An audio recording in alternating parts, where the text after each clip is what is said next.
Bang, kalau seandainya ada macam-macam, jangan lari, kata saya, karena saya gak tahu medan. Oh iya, makanya dia juga bilang, kamu ngumpet aja di belakang saya, di belakang punggung saya. Jangan dilihat kalau kamu belum berani. Dia muter ke belakang lo, Sas, katanya gitu, Bang. Itu spot jantungnya.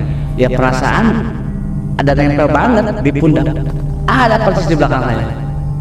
Dia tahu kalau posisi saya itu lagi ketakutan. Dia mencoba menggoda supaya saya lari dari sana. Makanya dia yang dikejar saya terus di belakang. Pas setengah 3 itu yang bikin saya gemeteran sampai saya gak bisa ninggalin. Bukan saya lagi, teman saya yang orang tersebut itu nggak takut sama apa-apa, dia nggak berani. Dia yang ngajak lari, ngobrol.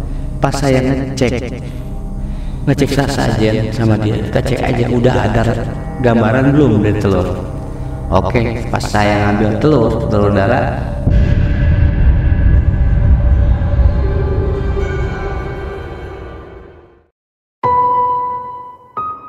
Assalamualaikum Bapak Isas. Waalaikumsalam warahmatullahi wabarakatuh. Gimana kabarnya? Alhamdulillah baik. Kita sekarang berada di pekuburan massal warga Pak ya? Ya, intinya bukan kuburan massal tapi TPU, tempat pemakaman. Kegiatan sehari-hari apa Pak sekarang Pak? Ya kegiatan sehari-hari ya kita cuman gitu aja. Ada kerja ya kerja, kalau enggak ya paling bersih-bersih gitu makam. Oh jadi Bapak Isas ini sekarang sebagai kuncen kuburan begitu? Identiknya ke sana. Oh iya. Bukan kuncen lah, tapi pengurus. Kalau kuncen istilahnya gimana? Jadi ngejurus kemana-mana. Kalau kita penjaga, insya Allah. Bukan menjaga makannya yang akan baik, tapi menjaga kebersihannya. Gitu. Katanya Bapak Isas ini pernah ada pengalaman dulu mencari nomor ya? Iya. Sehingga dari efek nomor itu Bapak Isas ini ada efek yang negatif begitu Bapak Isas? Jadi begini ya, kalau kita flashback ke belakang ya kayak gitulah. Mungkin namanya orang itu ada perubahan gitu ya. Ya alhamdulillah dari efek dari yang barusan dibilang dulu adalah alhamdulillah ada faedahnya juga, ada gitu. Manfaatnya juga ada, kamu baik. Apa itu Pak pengalaman mistisnya?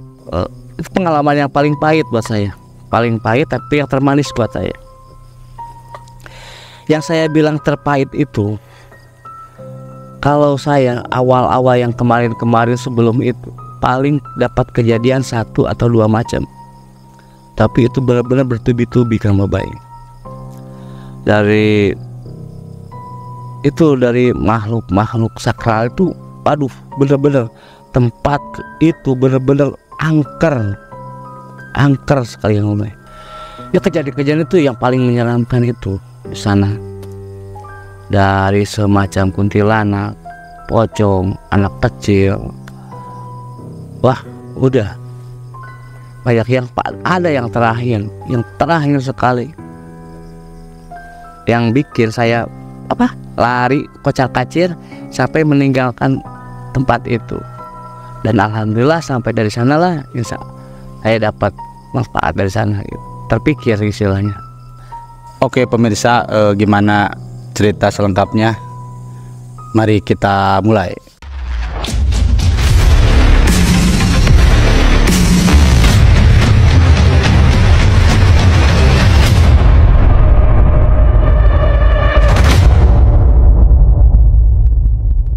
Oke Pak Isas, bagaimana awal mulanya kok Anda bisa terjun ke dalam dunia pencari nomor begitu? Apa sebelumnya ada masalah kah? Apa Anda terlilit hutang atau seperti apa? Boleh dijelaskan Pak? Ya jadi gini intinya ya. Namanya sirkulasi hidup itu pasti ada kebutuhan. Karena tunjangan ekonomi dulu sangat susah, cari kerja juga susah. Ya kita mungkin saya juga diarahkan oleh sesuatu hal yang negatif istilahnya ya. yang mengarah ke sana. Mungkin kalau pedoman ke sana itu untuk mencari dana atau mencari uang tuh berasa gampang gitu Kang Babay. Jadi intinya saya mengajak diri pribadi ikut kayak gitu ya, sampai akhirnya pertama-tama mendapatkan lebih banyak ya, yang akhirnya saya tergila-gila. Yang awalnya biasa-biasa, wah sampai berbuat gimana gitu Kang Babay. Boleh diceritakan secara detailnya Pak, gimana itu pertama dari datang sampai selesai itu Pak? Pada suatu hari ini Kang Babay, kalau nggak salah hari Kamis lah, malam Jumat, ada teman saya dari Jampang kalau nggak salah ya, tapi dia bermukim di sana, orang sana tapi dia bertempat tinggal di Sukabumi di sini. Teman saya, setiap saya cari info, cari angka kemana-mana selalu berdua. Yang akhirnya sampai titik kemarin itu dia mengajak ke suatu tempat pemakaman kayak gini, tapi pemakaman kayak gini bukan di daerah perkampungan kayak gini, melainkan di tengah hutan yang terkesan angker dan banyak sering kejadian di sana. Tapi kata mitos pun juga dari orang teman-teman sedekat, siapapun yang masuk ke sana dan mau mencari, insya Allah katanya dapat selalu hasil.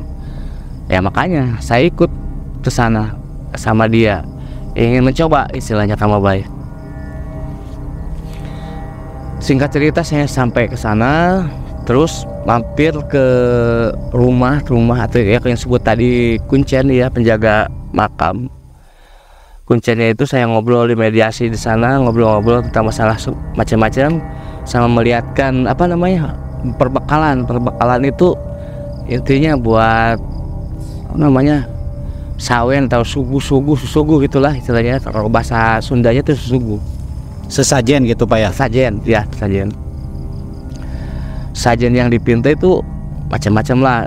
Untuk pas malam itu banyak, alhamdulillah saya bawa sajen tuh sampai berapa macam ya. Mediasi sama kuncen di sana, saya ditunjukkan sama kuncennya tempat makamnya itu, dan berangkatlah ke sana gitu. Setelah saya sampai ke tempat itu, kejadian tersebut, saya pasang sesajen tersebut, terus saya ritual di sana sama teman saya. Jujur saya tuh bukan pemberani tapi penakut, tapi yang paling berani itu teman saya. Teman itu benar-benar makhluk apa dia pun nggak tahu, nggak takut. Dia di depan saya. Oke, saya koordinasi sama teman saya, Bang, kalau seandainya ada macam-macam jangan lari, kata saya, karena saya nggak tahu medan. Oh iya, makanya dia juga bilang, kamu ngumpet aja di belakang saya, di belakang punggung saya, jangan dilihat kalau kamu belum berani gitu. Kalau belum berani lihat jangan dilihat, kamu ngumpet aja di punggung saya. Nah ya udah, saya juga kan masih, kalau dilihat secara visual atau secara dekat bener-bener saya takut gitu ya. Makanya saya di belakang posisinya dia gitu. Pas kita kisaran jam 11, tengah 12 lah istilahnya, tuh di lokasi itu angin kayak mau hujan. Angin gede banget. Yang ngomong, udah siap-siap, kamu standby ya, diam di rumah, bukan di rumah, di belakang saya. Saya dari sana masih bisa tengok ke kiri ke kanan karena belum ada penampakan. Setelah angin itu selesai, ada yang ketawa. Ketawanya jelas banget di pinggir saya. Baik, mau nengok gak berani ya, nggak ditengok penasaran. Yang akhirnya saya coba. Pas saya coba, bener itu sosok putih melayang.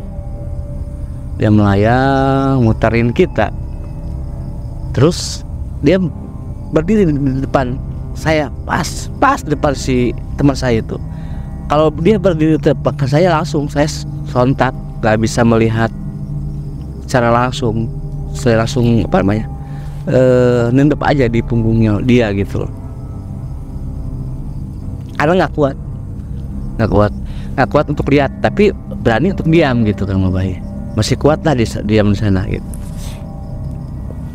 Kemudian mungkin ada setengah jam dia muter-muter di belakang saya gitu. Oh, saya pegang aja dia, nguatin diri karena takut terlari. Kalau dia juga ngomong terus ya, oh, jangan lari, sayang pengorbanan kita itu. Ya maka saya kuatin. Oke, setelah setengah jam hilang. Udah nyaman hati saya. Yang kedua, saya lagi ngomong asik ngobrol sama dia, udah nggak ada, udah aman kata Arif.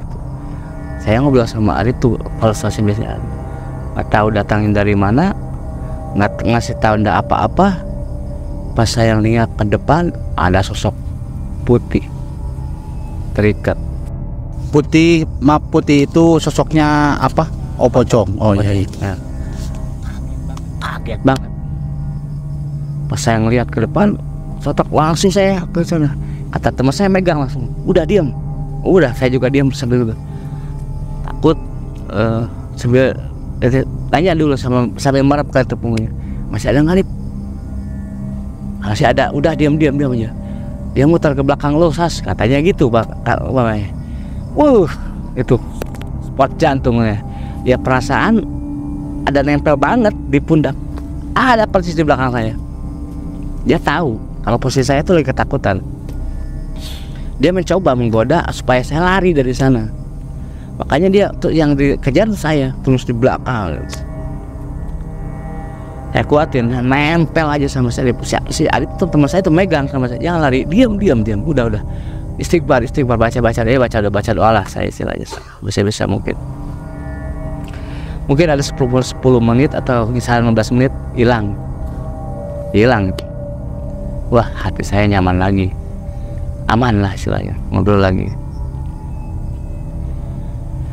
Ya paling selang ada 10 menit juga enggak kalau nggak salah. Soalnya mau ambil rokok, udah merasa nyaman, aman, mau rokok lah saya. Karena sampai kita kisah jam 1 kalau nggak salah, jam 1 lagi. Pas membakar rokok, banyak anak-anak lari-lari. Nanya, siapa? Udah diem, ada di pinggir lo gitu kata dia. Saya nggak berani nengok. Pas saya tapi pengen apa namanya, mencoba lihat itu sambil megang rokok. Wah, lihat pakai juru mata apa namanya, pelipis. Enggak, dari ini dilihat gini gitu. Tuh anak-anak lari lagi senang-senangnya, seolah-olah dia menyamperin, mau ngajak main gitu kalau baik. Ajak main. Tapi kalau sama makhluk itu oke, saya kuat. Ya cuman ya kalau mukanya dengan bisa saya gambarin dan saya bisa ceritakan ya kayak gitulah intinya. Tapi lama-lama dia mungkin mau mendekat tapi nggak jadi. Yang bikin itu shock banget gitu. Akhirnya kata teman saya tuh, udah baca aja dulu dah, dan biarin cuek aja. Jadi saya ngikutin baca gitu. Nggak lama itu dia lari masuk ke kebun. Banyak banget larilah bocah-bocah itu. Ya intinya bentuknya ya kayak tuyul kayak gitu, nggak pakai baju gitu loh. Ada yang kalau perempuan pakai apa namanya, kebaya, bukan kebaya, apa namanya, kayak baju gaun gitu loh, apa party ulang tahun, baju ulang tahun kan gitu ya, kebaya ya kayak gitu. Itu yang dilihat gitu. Nah itu pas 2:30 itu yang bikin saya gemeteran sampai saya nggak bisa ninggalin. Bukan saya lagi, teman saya yang orang tersebut itu nggak takut sama apa-apa, dia nggak berani. Dia yang ngajak lari, ngobrol. Pas saya ngecek sasajen sama dia, kita cek aja udah ada gambaran belum dari telur. Oke, pas saya ngambil telur darah, kalau teman saya ngambil apa, kain putih itu, belum ada, masih berbentuk kayak gimana ya, kayak pulau gitu ya. Kalau kita masukin minyak japaron itu kan di sana kan terbentuk ya, nembrek gitu. apa namanya ya kayak gitulah gitu, nggak belum berwujud angka gitu. Ya udah saya bungkus lagi itu telur, taruh lagi, kita kasih minyak lagi. Pas kasih minyak saya bakar apa namanya buhur atau itu belum nyala, dari atas jatuh sebesar helm kelapa kalau nggak kecil awalnya. Kaget, apa tuh, langsung saya ke belakang lagi takutnya. Udah diam, kata Sarip, jangan bergerak kata dia. Emang kenapa? Udah diam dulu katanya.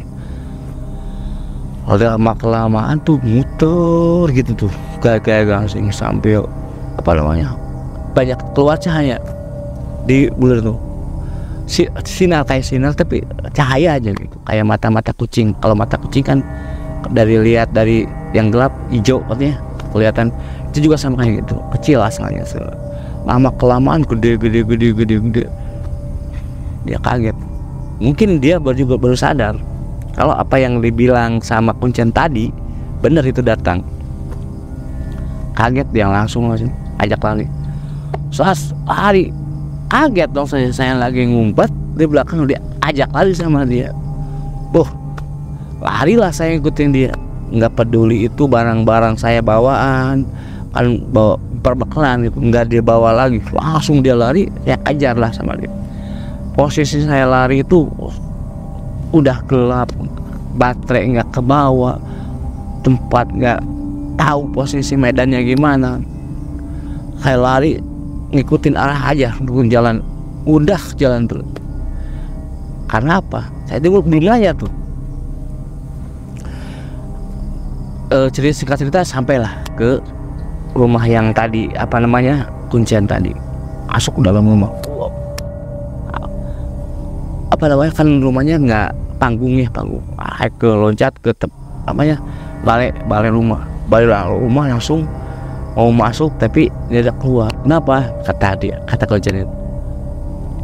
Teman saya ngomong, Pak, apa yang lihat bilang sama Bapak tadi ada katanya.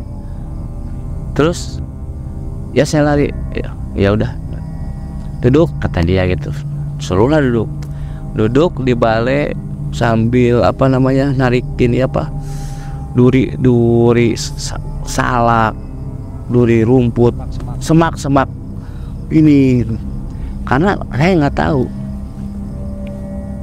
Kata beliau gini, kamu beruntung, jangan menyesal nggak mendapatkan angka, tapi kamu beruntung, lu bersyukur katanya.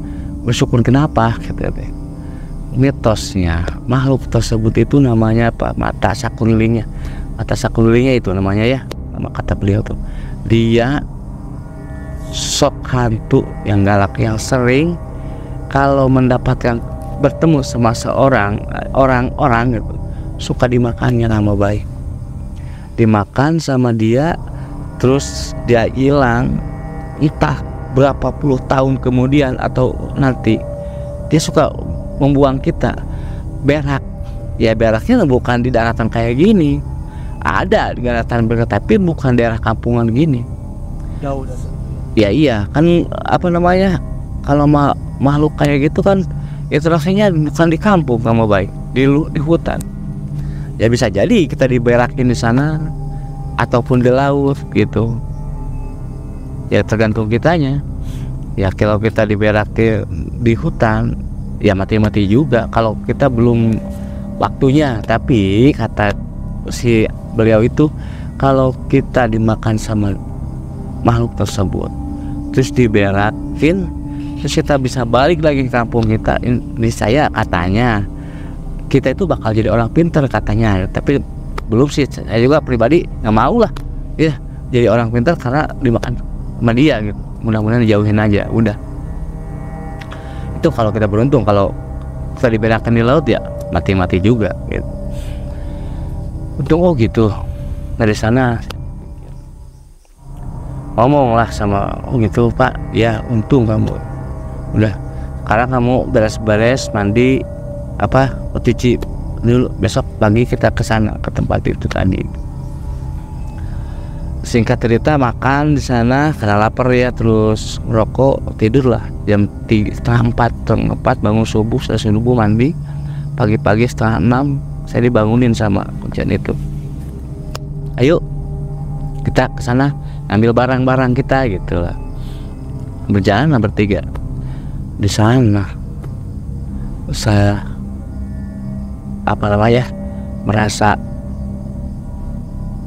merasa gimana ya, jadi merasa dilindungi. Mungkin umur saya masih harus berjalan panjang. Karena apa?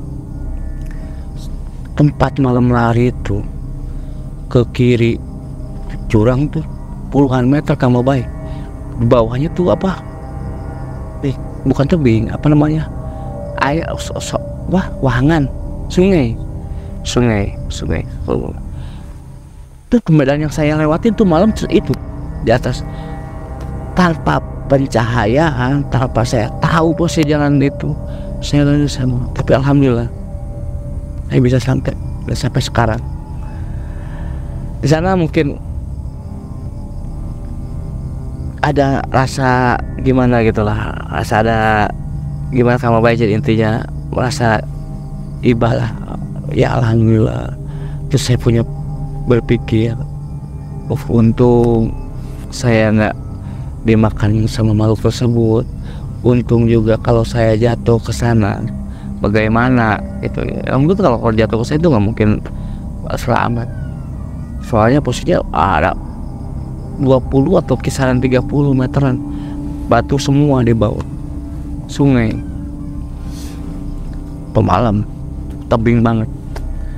Jadi kalau nggak apa-apa sambil ngerokok ya. Ya, saya juga ngerokok ya. Ya, mungkin udah jam berapa? Setengah 12, berasa dingin kamu baik ya. Ya sampai cerita sampailah ke rumah beliau, ngobrol merasa nyaman. Tapi beliau ngomong kayak gini, udah merasa ke hati gitu istilahnya. Dek, kata dia, kalau lain kali kapan-kapan kalau mau lewat sini mampir, katanya, main kesini. Iya pak, iya bah, kata saya. Kalau saya mampir kapan-kapan kalau saya main ke daerah tersebut.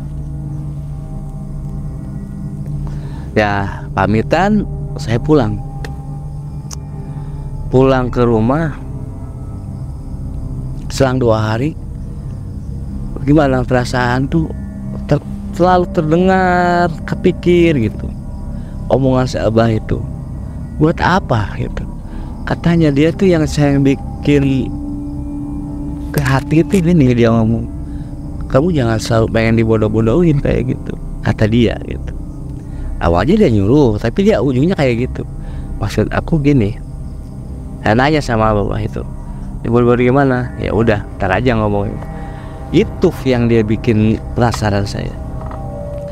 Sampai saya pas hari itu juga habis asar saya bertemu, langsung berangkat sendiri saya ke rumahnya Kang Baik. Langsung ke rumahnya. Sampai lokasi itu jam 6 lah, pas maghrib, udah lewat maghrib. Langsung masuk ke sana, kita silaturahmi, udah sholat, kita ngopi bareng, dia ngobrol. Yang saya tanyakan awal pertama-tama itu kita ngobrol sharing biasa aja. Yang pokoknya itu baru saya omongin. Yang tadi yang saya bilang kamu baik. Itu, bah, apakah pernah ngomong kayak gitu, merasa dibodoh-bodohin? Maksudnya apa, Abah? Gitu loh. Dia ketawa, baik. Ketawa. Oh maksud dia, lo jadi kamu kesini tuh cuma nyusul omongan saya itu loh, kata dia gitu. Bukan nyusul, saya pengen tahu dibodohin ya kenapa gitu. Ya gitu dia ngomong kayak gitu. Emang secara logika saya juga paham gitu ya.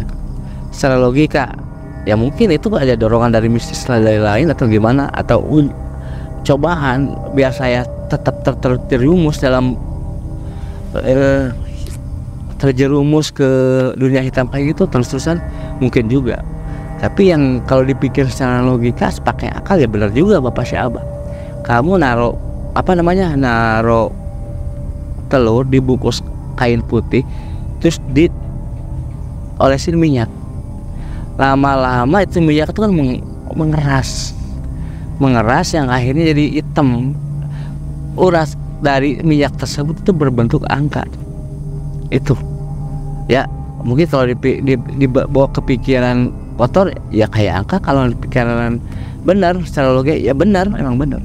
Itu kan bekas minyak kita sendiri gitu loh, bekas minyak kita yang olesin terus kita lihat sama apa sama kan itu namanya kalau di kain putih kalau dikasih minyak yang kuning itu berbentuk kamu baik, ada berbentuk macamnya kayak gitu, angka 3, angka 5, macam-macam gitu.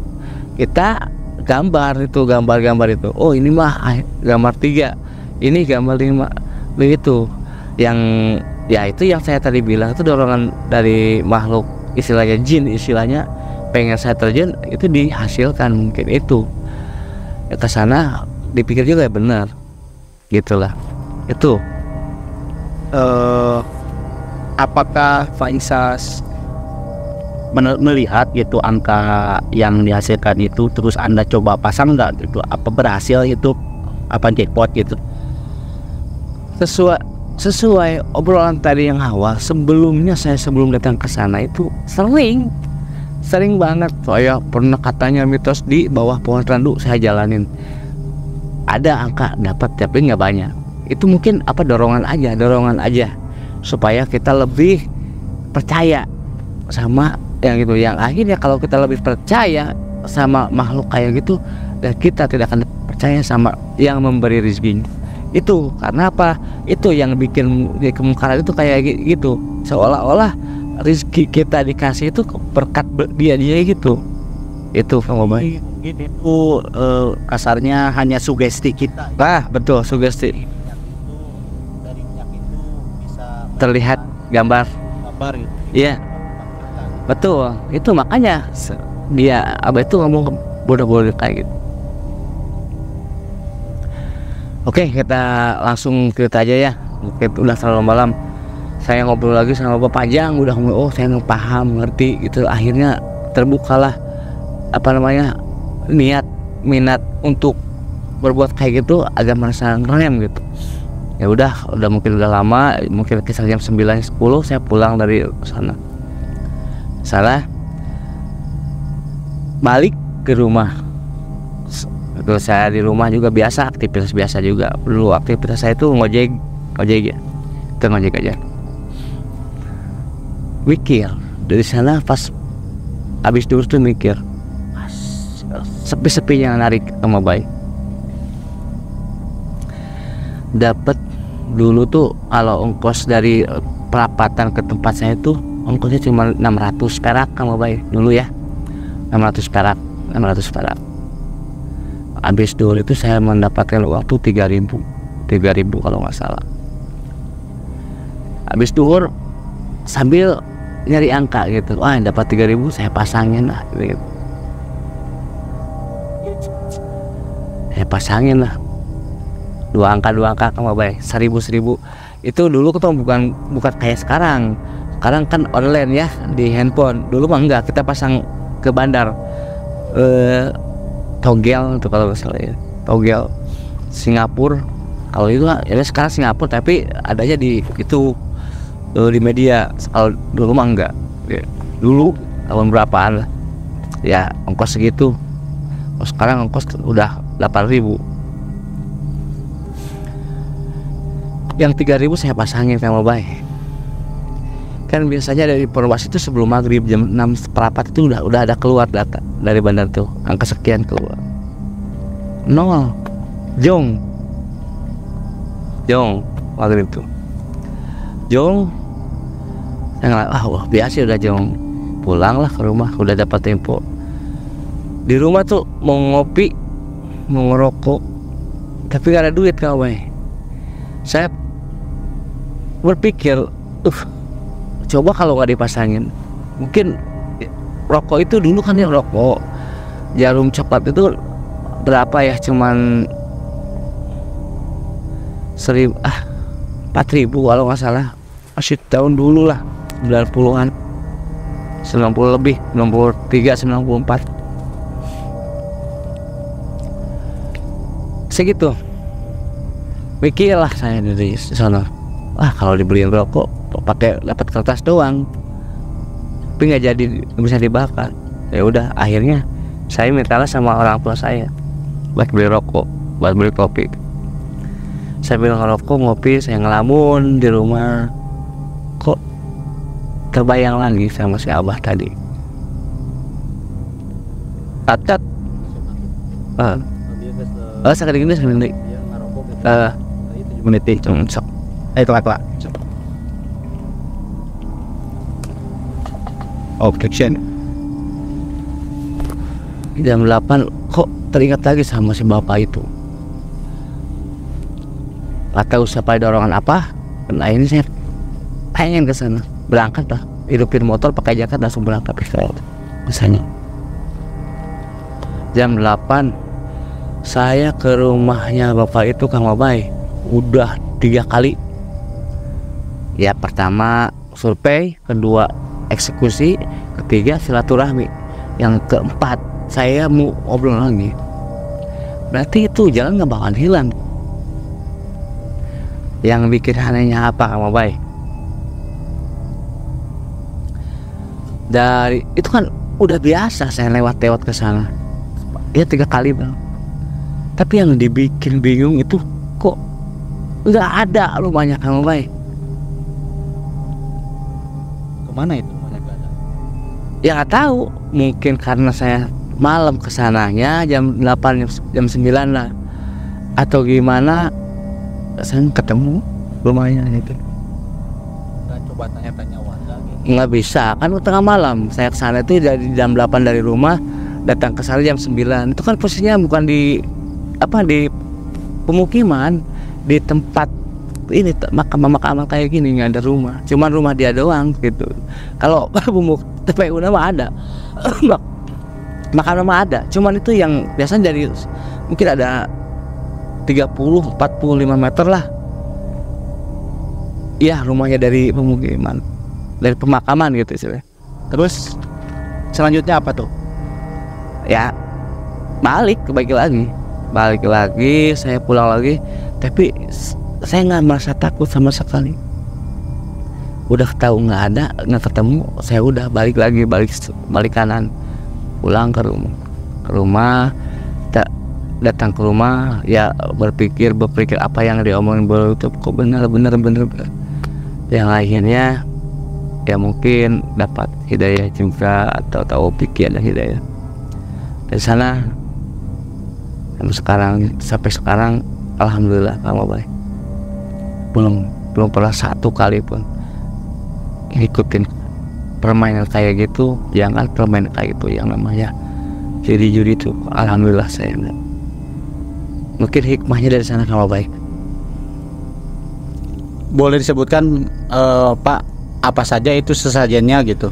Apa sesajennya yang mudah didapat, apa yang sulit gitu, apa yang mahal gitu, atau ada yang spesifik atau bagaimana itu, Pak? Kalau sesajen tergantung maunya. Kalau dia yang namanya makhluk kayak gitu, goib istilahnya, ya tidak terlepas dengan minyak, terus kemenyan, lisong, rokok gede, lisong tuh telur ayam kampung dara, yang ati sapi, kelapa muda, kelapa hijau itu yang dipintanya. Terus yang lebih itunya lagi ada spesifiknya daging B2 gitu. Daging B2 Pak ya? Betul. Waduh, sangat di luar akal ini ya. Ya, itu kan mitos orang yang udah pernah mendapatkan itu kayak gitu ngomongnya. Makanya saya mencoba siapa tahu aja gitu. Tapi di luar nalar saya perbawakan kayak gitu, ya banyak kejadian kayak itu, sampai akhirnya saya tidak mendapatkan apapun. Yang dapatkan ya kayak gitu. Tapi yang tadi saya bilang dari awal, dari hikmah dari sana sampai sekarang bisa berubah gitu, Kang Babai. Jadi Bapak Isas ini menyiapkan sesajen yang tadi disebutkan itu semua. Betul. saja udah komplit, udah komplit lah, udah dimasukin dalam satu wadah. Terus saya ngobrol konsolidasi lagi sama bapak kunciannya yang tadi saya bilang dari awal, ya akhirnya saya datang ke sana, saya datang ke tempat makam tersebut, ya kita baca-baca, minta izin. Terus yang ke belakangnya itu ya minta itu supaya didatangkan gitu, istilahnya didatangkan makhluk yang bisa memberi ke maksud saya itu. Bagaimana prosesnya itu Pak, mendapatkan angka tersebut, ritualnya seperti apa?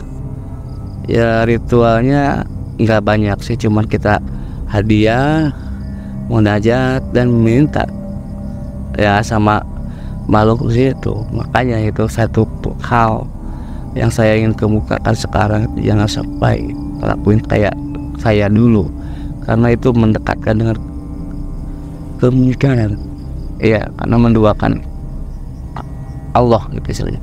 Karena datang ke sana itu memintanya bukan sama dia, sama orang tersebut, sama apa tempat tersebut gitu.